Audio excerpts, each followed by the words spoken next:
पापा से एक चीज़ सीखी है कि आप अपने आज को पूरा जियो, पूरी सच्चाई से जियो। तो जब हम बड़े हो रहे थे तब हमारा काम था पढ़ाई करना, पढ़ाई को सच्चाई से जी रहे थे। नंबर अच्छे आने लग गए, मैथ्स पसंद था तो साइंस ले ली, इंजीनियरिंग करने लग गए। फिर इंजीनियरिंग के दौरान और तब तक हमेशा हर साल में, चाहे वो स्कूल हो कॉलेज हो, मैं स्टेज पे हमेशा एक्टिव था। तो जब वो घड़ी आई फैसला लेने की कि इसके बाद क्या करना है, तुम्हें इंजीनियर बनना है या क्या करना है जीवन में, तो तब जब हमारे फैकल्टी ने हमें लेकर गए एक इंडस्ट्री में, कंपनी में, दिखाने के लिए कि ये तुम्हारा फ्यूचर है, और जैसे ही मैंने कदम रखा मुझे पता लगा कि ये ना मैं इसके लिए बना हूं ना ये मेरे लिए बना है। तो उस दिन मैंने अपने आप से पूछा था कि यार तुम्हें करना क्या है। उस दिन मैंने पहली बार अपने फ्यूचर के बारे में सोचा था। तो तब मैंने रियलाइज किया कि यार करना तो ये पसंद है मुझे। तो तब मैंने पहली बार खुद को एक्टर क्वेश्चन मार्क किया था।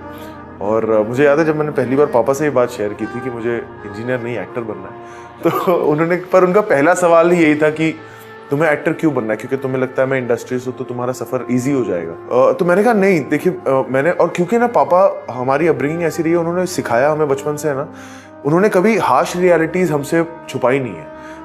तो मुझे पता है घर का एक एक फर्नीचर कैसे आया है, मुझे उनकी जर्नी पता है, जो एक मलाड के 10 बाय 10 के एक चौल के घर से जो शुरुआत हुई थी, जहाँ मैं पैदा हुआ था, वहाँ से अब तक की उनकी जर्नी क्या रही है। तो मुझे पता है कि इस इंडस्ट्री में वो सिर्फ वो ग्लैमर और ग्लॉस नहीं है, इसमें बहुत हार्डशिप्स है, बहुत मेहनत है, बहुत सैक्रिफाइसेस है। आपको काम को सबसे पहले रखना पड़ता है, तब जाके कुछ रिवॉर्ड आप एक्सपेक्ट कर सकते हो। तो मैंने वो जीवन उनका देखा है।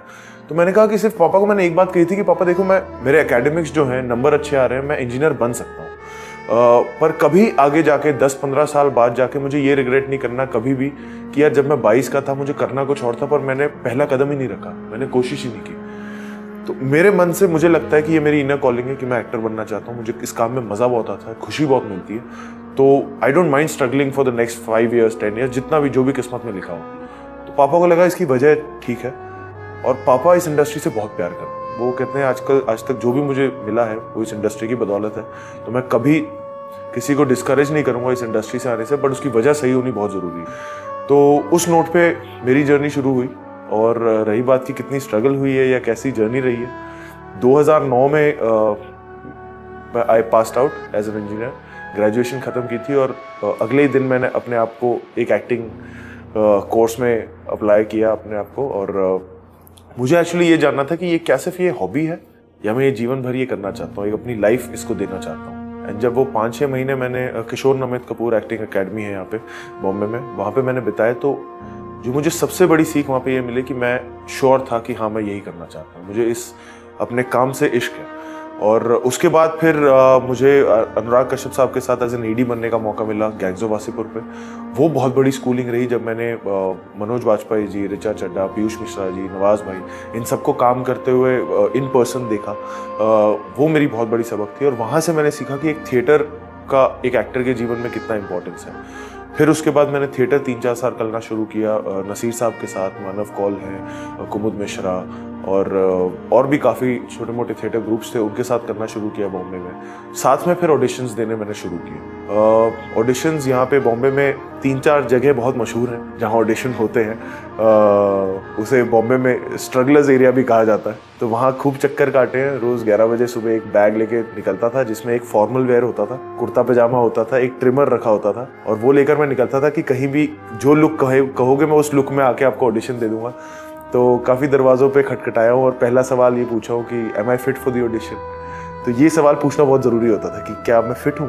तो ये सवाल तो ऐसा हो गया था कि ये रोज़ पता नहीं कितनी बार मैंने पूछा है ये। तो मुझे लगता है ना, ये सक्सेस या फेलियर दोनों में से किसी चीज़ को सीरियसली नहीं लेना चाहिए। आप किस वजह से आपने इस जर्नी पे पहला कदम रखा था वो याद रखना बहुत ज़रूरी है। मैंने रखा था क्योंकि मैं इस चीज़ से प्यार करता हूँ, और मुझे इस चीज़ में वो एक्टिंग करने की खुशी मैं जीना चाहता हूँ पूरी ज़िंदगी। और मेरा फोकस जब तक उस चीज़ पे रहेगा तो मुझे ये सक्सेस या फेलियर बाय प्रोडक्ट ही लगेंगे, जो आएंगे और जाएंगे, और दोनों आएंगे और दोनों जाएंगे। तो वो मेरे कंट्रोल में नहीं है, यू नो। तो मेरी कोशिश ये रहेगी कि जो मैं एक्टिंग कर रहा हूँ, जो ये प्रोसेस जी रहा हूँ, उसकी खुशी में जीता रहूँ, उसमें मैं खुश होता रहूँ। बाकी ये उसके साथ क्या क्या मिल रहा है, क्या नहीं मिल रहा है, मैं समझता हूँ बहुत उसमें डेस्टिनी का खेल है।